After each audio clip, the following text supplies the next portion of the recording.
আসসালামু আলাইকুম প্রিয় শিক্ষার্থীরা, অনলাইন ক্লাসে সবাইকে স্বাগত। আশা করি সবাই ভালো আছেন। আজকে আমরা নবম শ্রেণীর পদার্থবিজ্ঞানের একটা অধ্যায় নিয়ে আলোচনা করব। সেই অধ্যায়টি হচ্ছে চতুর্থ অধ্যায়। আমরা যে বিষয়গুলো নিয়ে আলোচনা করবো সেটা হচ্ছে কাজ, ক্ষমতা, শক্তি। চতুর্থ অধ্যায়ে কাজ, ক্ষমতা, শক্তি নিয়ে আলোচনা করবো। এর মধ্যে মেইন টপিকস যেগুলো নিয়ে আলোচনা করবো সেগুলোর মধ্যে আমরা এখানে দেখতে পাচ্ছি, আমি লিখে রাখছি যে আমাদের এখানে আলোচনা করতে হবে কাজ, শক্তি, শক্তির রূপ, শক্তির উৎস, ক্ষমতা এবং কর্মদক্ষতা। এই 6টা বিষয়ের উপর আমরা আলোচনা করব। এবং প্রথমে যে বিষয়টা আমি বললাম সেটা হল যে কাজ। কাজটা 1 নম্বর টপিক আমাদের কাজ বা ওয়ার্ক। ইংরেজিতে বলে ওয়ার্ক। কাজটা কাজ অর্থাৎ বল প্রয়োগ করে কোনো বস্তুর উপর যদি আমরা বল প্রয়োগ করি, তাহলে সেই বস্তুটা যদি বলের দিকে সরে যায় বা গতিপ্রাপ্ত হয় অথবা সরে যায়, সেটাকেই বলা হয় কাজ। বলের দিকে কোনো বস্তুর উপর বল প্রয়োগ করলে, ধরি একটা বস্তু, এই বস্তুটার উপর আমরা বল প্রয়োগ করলাম। কি প্রয়োগ করলাম? বল, এফ। বল কি দ্বারা প্রয়োগ করে? এফ দ্বারা প্রয়োগ করে। তার পরিপ্রেক্ষিতে বল প্রয়োগ করার ফলে বস্তুটির অবস্থান এই জায়গায় এইটুকু, এটা যদি এই দূরত্বটা যদি এস হয়, তাহলে আমরা কাজকে ডাব্লিউ দ্বারা প্রকাশ করি। অর্থাৎ কাজ সমান বল গুণন সরণ। অর্থাৎ বল প্রয়োগ করার ফলে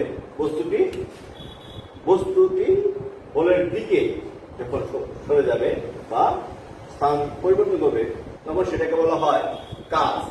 কাজকে কি দ্বারা প্রকাশ? ডাব্লিউ দ্বারা প্রকাশ। অর্থাৎ বলকে কি দ্বারা প্রকাশ? আমরা এফ গুণন সরণকে এস। অর্থাৎ ডাব্লিউ সমান এফ ইন্টু এস। অর্থাৎ ডাব্লিউ সমান এফ এস আমরা লিখতে পারি। এখন ডাব্লিউ সমান এফ এস, এটা হলো কি? কাজ। কাজের সঙ্গে আমরা পেয়ে গেলাম। এখন কাজের এককটা দেখি, আমাদের জানতে হবে কাজের একক কি। অর্থাৎ বলের এককের সাথে যদি কাজের এককের আমরা গুণ করে দিই, তাহলে আমরা কাজের এককটা পেয়ে যাবো। তাহলে আমরা এটা লিখতে পারি বলের একক কি? বলের একক নিউটন, আর সরণের একক মিটার। অর্থাৎ নিউটন মিটার। এখন নিউটন মিটারকে আমরা জুল দ্বারা প্রকাশ করতে পারি। জুল। অর্থাৎ কাজের একক হলো জুল। বিজ্ঞানী জুলের নাম অনুসারে এর নামকরণ করা হয়েছে জুল। কাজের একক নিউটন মিটার অথবা জুল, আমরা সেটা বলতে পারি। তাহলে তোমাকে যদি বলা হয় যে 20 জুল কাজ বলতে কি বোঝায়, 20 জুল কাজ বলতে কি বোঝায়, এটা তাহলে আমরা কি বলবো? তার মানে 20 জুল কাজ বলতে এর মধ্যে কি কি আছে? এই 20 জুলের মধ্যে এর মধ্যে বল এবং সরণ। অর্থাৎ এটা সমান আমরা লিখতে পারি, যদি 1 নিউটন বল প্রয়োগ করা হয় কোন বস্তুর মধ্যে, যদি এর সরণ 20 মিটার হয়, তাহলে 20 জুল কাজ সম্পন্ন হয়। অথবা যদি আমরা ধরি যে 5 নিউটন বল প্রয়োগ করলে যদি 4 মিটার সরণ হয়, এটাও কি 20 জুল কাজ। অথবা আমরা লিখতে পারি 2 নিউটন বল প্রয়োগ করে যদি 10 মিটার অগ্রসর হয় বা বলের দিকে সরে যায়, তাহলে সেটাও 20 জুল কাজ। অর্থাৎ আমরা কাজ সম্পর্কে ধারণা পেয়ে গেলাম। কাজের এখন মাত্রাটা কি হতে পারে? কাজের মাত্রা নিয়ে একটু আলোচনা করি আমরা। কাজের মাত্রা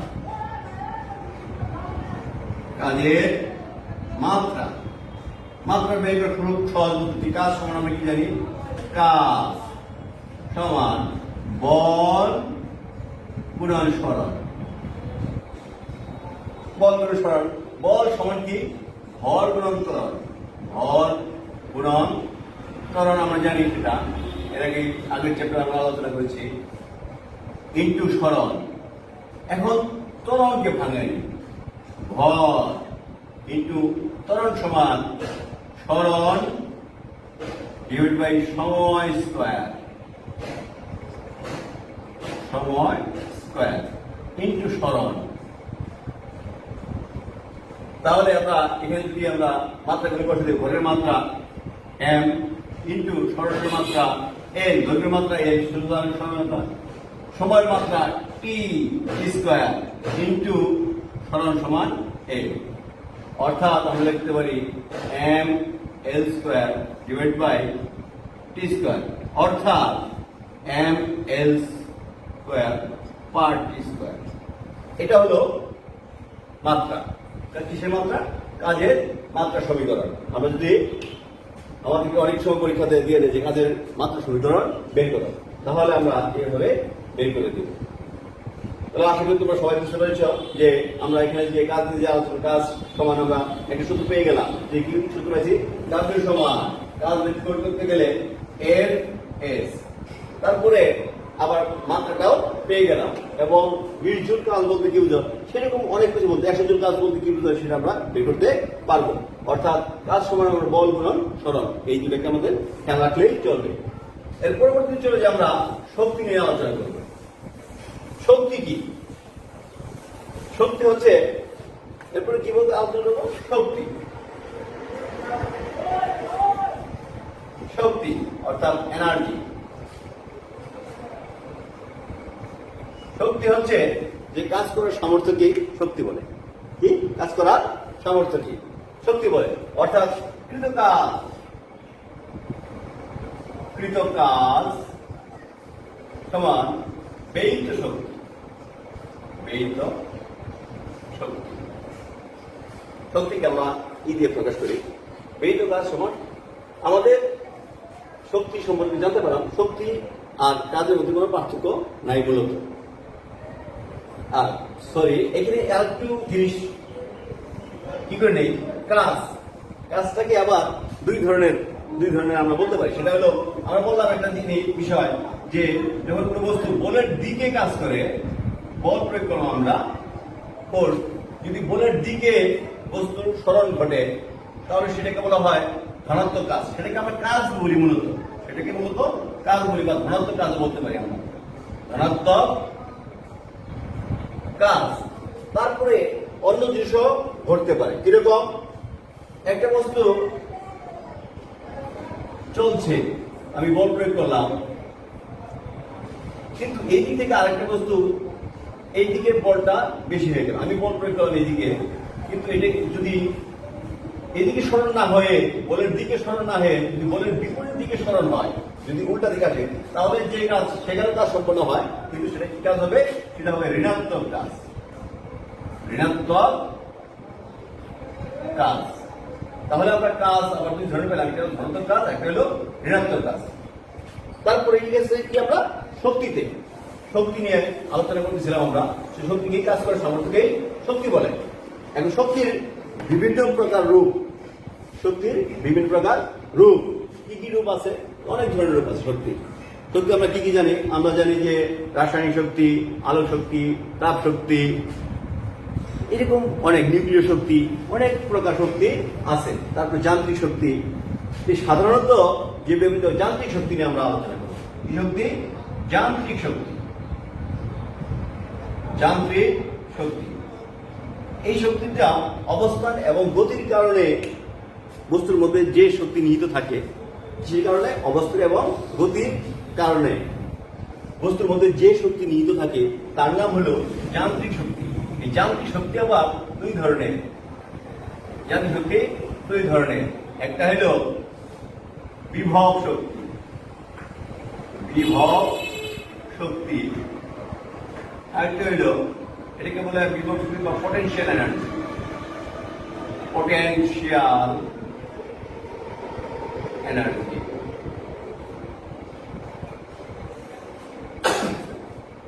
আরেকটা হলো গতি শক্তি। বিভব শক্তি এবং গতি শক্তি।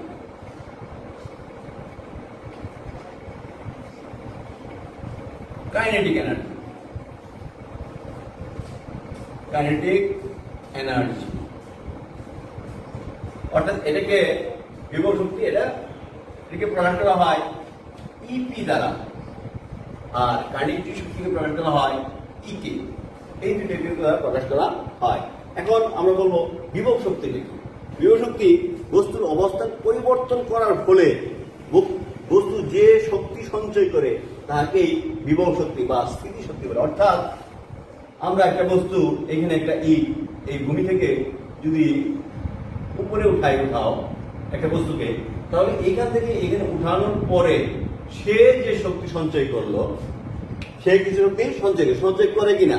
তাই কারণ ইটটা আমি এখানে উঠাইলাম, উঠানোর পরে যদি ছেড়ে দেয়, যদি কারো মাথার উপর পড়ে তাহলে মাথাটা ফেটে যায়, তাহলে তার মধ্যে কি শক্তি আছে অবশ্যই। তার মানে তার মধ্যে কিছু শক্তি সঞ্চিত হয় কিসের কারণে? এই ভূমি থেকে এই অবস্থার পরিবর্তনের কারণে। অবস্থার পরিবর্তনের কারণে বস্তু যে শক্তি সঞ্চয় করে সেই শক্তিটাকে বলা হয় বিভব শক্তি। সেই শক্তিটাকে বলা হয় কি? বিভব শক্তি। আবার গতি শক্তি কি? গতির কারণে যে শক্তি সঞ্চয় করে, অর্থাৎ একটা বস্তু যদি বল প্রয়োগ করা হয় তাহলে সে কি হয়? গতি শক্তি কি হয়? গতিপ্রাপ্ত হয়।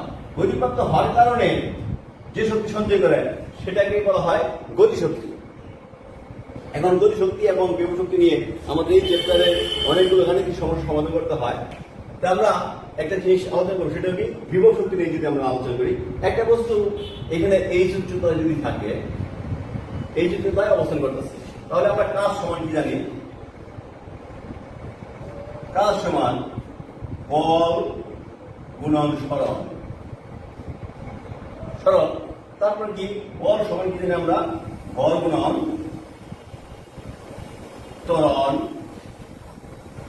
গুণন সরণ। এখন এই বস্তুটার ভর যদি m হয়, এই বস্তুটার ভর m এবং সে এই উচ্চতায় যদি থাকে, এর অভিকর্ষ ত্বরণ g, এর অভিকর্ষ ত্বরণ যদি কি হয়? g হয়, তাহলে এখানে কি লিখতে পারি আমরা?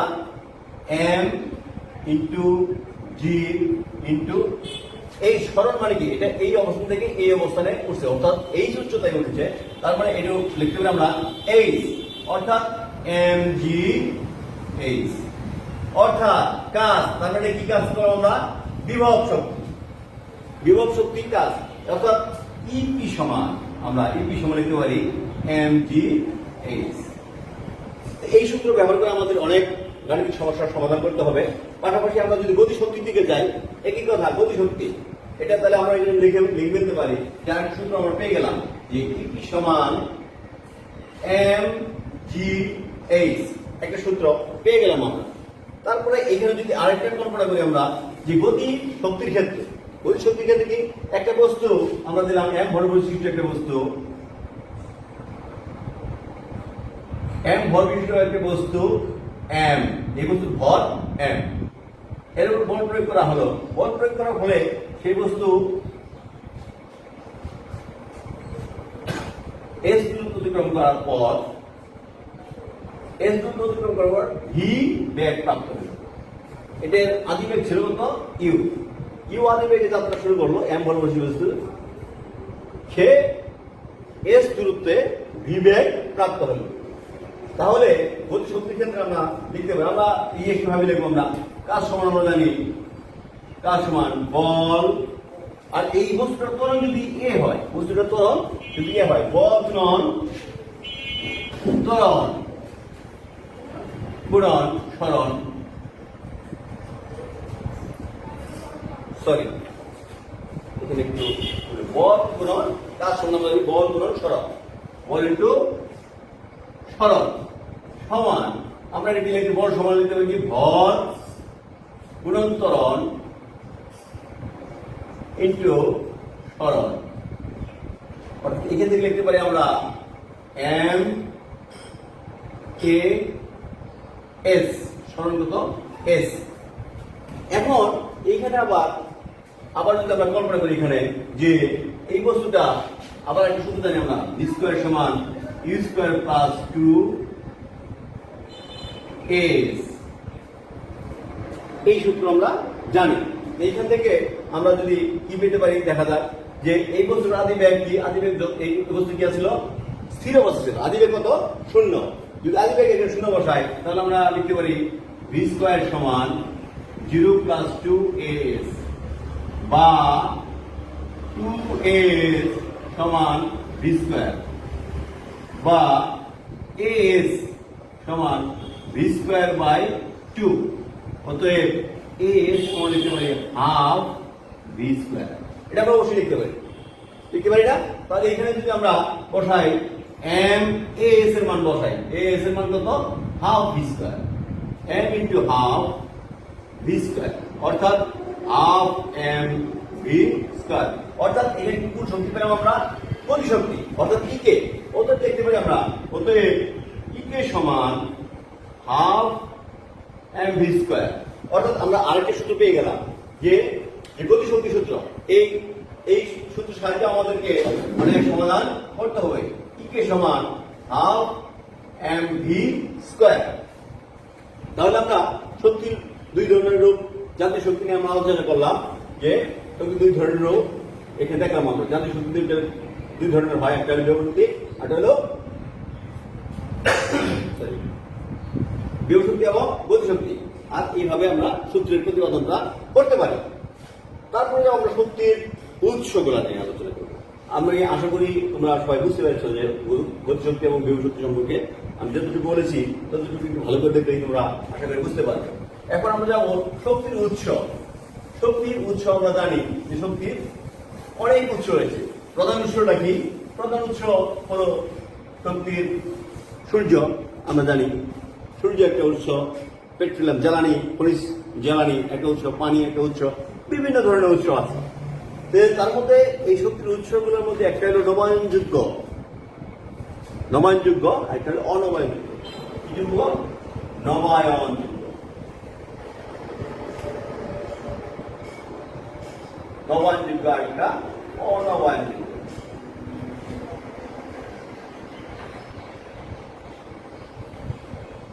এখন নবায়নযোগ্য কোনগুলো, অনবায়নযোগ্য কোনগুলো? নবায়নযোগ্য যেগুলো সেগুলো হচ্ছে যেগুলাকে ব্যবহার করলে শেষ হবে না। যেমন সূর্যের আলো আমরা যতই ব্যবহার করি সেটা শেষ হবে না। তারপরে পানির মাধ্যমে বিদ্যুৎ উৎপাদন করা, সেটা পানি প্রবাহিত হতেই থাকবে, সেগুলো হলো নবায়নযোগ্য শক্তি। তারপর বায়োগ্যাস, সেগুলো কি হয়? নবায়নযোগ্য।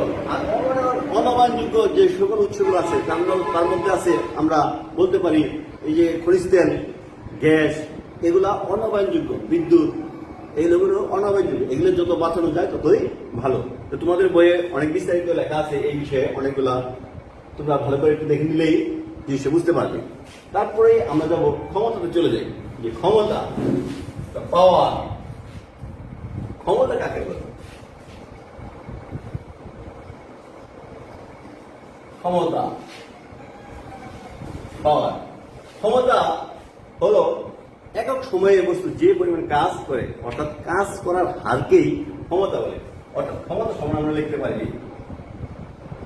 ক্ষমতা সমান কাজ বাই সময়, কাজ বাই সময়।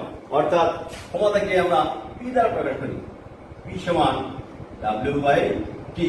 অর্থাৎ ডাব্লিউ বাই টি, ডাব্লিউ সমান আমরা এমজিএইচ জানি, এমজিএইচ বাই টি, এটাও লিখতে পারি অনেক সময়। তাহলে ক্ষমতা সমান ডাব্লিউ বাই টি। ঠিক আছে? এখন ক্ষমতার একক, ক্ষমতার এককটা কি? ক্ষমতার একক আমরা এখানে লিখতে পারি কি লেখা? আমরা কাজের একক কি? জুল। সময় একক সেকেন্ড। তার মানে জুল পার সেকেন্ড। এটাকে ওয়াট দ্বারা প্রকাশ করা হয়। ওয়াট, ক্ষমতার একক ওয়াট। এখন ক্ষমতার মাত্রাও আমরা নির্ণয় করতে পারি। ক্ষমতার একক কি? ওয়াট। ক্ষমতার মাত্রা, মাত্রা কিভাবে নির্ণয় করবো? আমরা কাজের মাত্রা যেভাবে করলাম ঠিক সেভাবে করতে পারি। ক্ষমতা সমান কাজ বাই সময়। কাজ সময় কি পেলাম? বল গুণন সরণ, ডিভাইড বাই সময়। আবার বল সমান ভর গুণন ত্বরণ, একটু সরল আছে, ডিভাইড বাই সময়। তারপরে কি লিখতে পারি আমরা এখানে? ভর গুণন ত্বরণ সমান কি? সরণ ডিভাইড বাই সময় স্কয়ার, সময় স্কয়ার গুণন সরণ ডিভাইড বাই সময়। অর্থাৎ আমরা এখন লিখতে পারি, দেখো যে ভর গুণন সরণ ডিভাইড বাই সময় স্কয়ার। সময়, এই সময়টা নিচে আসলে সময় কিউব হবে, সময় স্কোয়ার গুণন সময়, অর্থাৎ এখানে লিখতে পারি আমরা ভর গুণন সরণ স্কোয়ার ডিভাইডেড বাই সময় সময় হোল কিউব। অর্থাৎ এখানে আমরা লিখতে পারি যে ভর হলো এম, সরণের L square divide by T cube. অর্থাৎ এখানে সময় লিখতে পারি M L square T cube minus 3 T to the minus 3। অর্থাৎ ক্ষমতার মাত্রা হলো, ক্ষমতার মাত্রা পি আমরা লিখতে পারি আমরা এম এল স্কোয়ার। এটা হচ্ছে সময়ের মাত্রা। আমাদেরকে যদি বলা হয় যে ক্ষমতার মাত্রা সমীকরণ ব্যাখ্যা করো, তাহলে আমরা এইভাবে ব্যাখ্যা করে দিতে পারবো। এই আদলে যদি গণিত আসে, গাণিতিক সমস্যার সমাধানগুলো আমরা করতে পারবো। এখানে একটা সূত্র আমরা লিখতে পারি যে পি সমান ডাব্লিউ বাই টি, এবং ক্ষমতার একক আমরা ওয়াট জানতে পারলাম। তারপরের টপিক্সে আমরা চলে যাব, সেটা হচ্ছে কর্মদক্ষতা। এটি দিয়ে অনেক গাণিতিক সমস্যা সমাধান করতে হবে আমাদেরকে এই চ্যাপ্টারে। কর্মদক্ষতা বা এফিসিয়েন্সি, কর্মদক্ষতা বা এফিসিয়েন্সি। এফিসিয়েন্সি কর্মদক্ষতা, আমরা একটা ইঞ্জিনের দেখা গেল যে একটা ক্ষমতা, প্রদত্ত ক্ষমতা আমরা বলি যে হর্স পাওয়ার, এইচপি। এইচপি কি বোঝায়? হর্স পাওয়ার বা অশ্ব ক্ষমতা, বাংলায় সেটাকে বলে অশ্ব ক্ষমতা। অশ্ব ক্ষমতা, তাহলে অশ্ব ক্ষমতা অর্থাৎ 1 এইচপি সমান 746 ওয়াট। এটা হলো এইচপির সাথে ওয়াটের সম্পর্ক। আবার 1 ওয়াট সমান আমরা কি জানি? 1 watt 1000 watt. 1 kilowatt, 1 kilowatt সমান জানি আমরা 1000 ওয়াট। এটা আমরা জানি। কারণ একটা ইঞ্জিনের ভিতরে যদি ক্ষমতা যদি দেওয়া হয়, যে কিছু ক্ষমতা দেওয়া হয়, যে একটা ইঞ্জিনের ক্ষমতা 2 এইচপি, অর্থাৎ 2 এইচপি বলতে এটা কিন্তু ওয়াট ডাইভার্ট করে আমরা এই 2 দিয়ে গুণ করলে আমরা সেটা পাবো। তাহলে এই 2 এইচপি বা হর্স পাওয়ার সে প্রয়োগ করতে পারে যখন সে কাজ করা শুরু করে। তার কারণ হলো যখন একটা ইঞ্জিন চলে তখন তার মধ্যে অনেক যন্ত্রপাতি থাকে, ঘর্ষণ বলের সৃষ্টি হয়, সেটা মানে শক্তি অনেক ব্যয়িত হয়। ব্যয় হওয়ার কারণে সে পুরোপুরি শক্তি 2 এইচপি যে আছে তার মধ্যে ক্ষমতা, সেটা সে শো করতে পারে না, পুরোপুরি কাজ করতে পারে না। তার যে শক্তি দেয় সেটা হলো তার মানে ব্যয়িত শক্তি। অর্থাৎ আমরা ক্ষমতা, কর্মদক্ষতা হলো একটা ইঞ্জিনের যতটুকু ক্ষমতা আছে এবং সে তার প্রোডাকশন ক্ষমতা যতটুকু, সেটার অনুপাতটাই হলো কর্মদক্ষতা। অর্থাৎ কর্মদক্ষতা সমান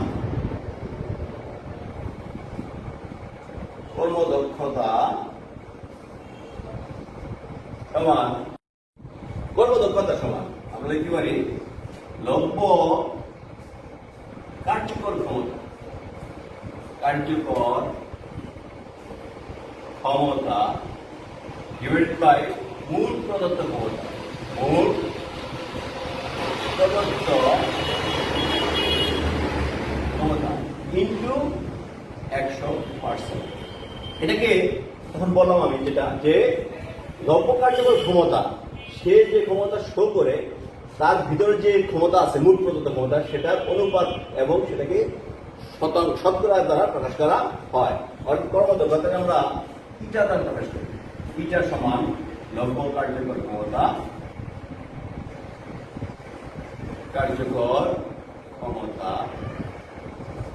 ডিভাইড বাই মোট ক্ষমতা, মোট প্রদত্ত ক্ষমতা ইন্টু 100%। এই হলো কর্মদক্ষতা সম্পর্কে। কর্মদক্ষতা শতকরায় প্রকাশ করা হয়। এখন লব্ধ কার্যকর ক্ষমতা, মূল প্রদত্ত ক্ষমতায় আমরা বলতেছিলাম যে ইঞ্জিনটার ভিতর যে পরিমাণ ক্ষমতা দেওয়া হয় আর ইঞ্জিনের যে পরিমাণে কাজ করলো সেটা হলো লব্ধ কার্যকর ক্ষমতা। ঠিক আছে, সত্য। অর্থাৎ একটা ইঞ্জিনের যদি ক্ষমতা 100% হয়, এর কর্মদক্ষতা যদি 70% হয়, তারপরে 100 মধ্যে 70 ভাগ সে কাজ করছে, সেটাই হলো তার লব্ধ কার্যকর ক্ষমতা। তো আমরা অনেক আরেকটা জিনিস বলে দিই যে কর্মদক্ষতার কোনো একক নাই, তার কারণ এটা কর্মদক্ষতা নিচে কর্মদক্ষতা একক একক করে কাটা গিয়ে এরকম একক থাকবে না, এটা সত্য প্রকাশ করতে হবে। তো আজকে আমরা ফিজিক্সের একটা চ্যাপ্টার নিয়ে আলোচনা করলাম, সেটা হলো কাজ ক্ষমতা শক্তি। আশা করি তোমরা বুঝতে পেরেছ, বাসায় গিয়ে ভালো করে দেখবে, আরো বুঝে শুনে পড়বে, তাহলেই দেখবা খুব সহজ লাগছে জিনিসটা। তো সবাই সুস্থ থাকো, ভালো থাকো, আজ আর খুদা হাফেজ।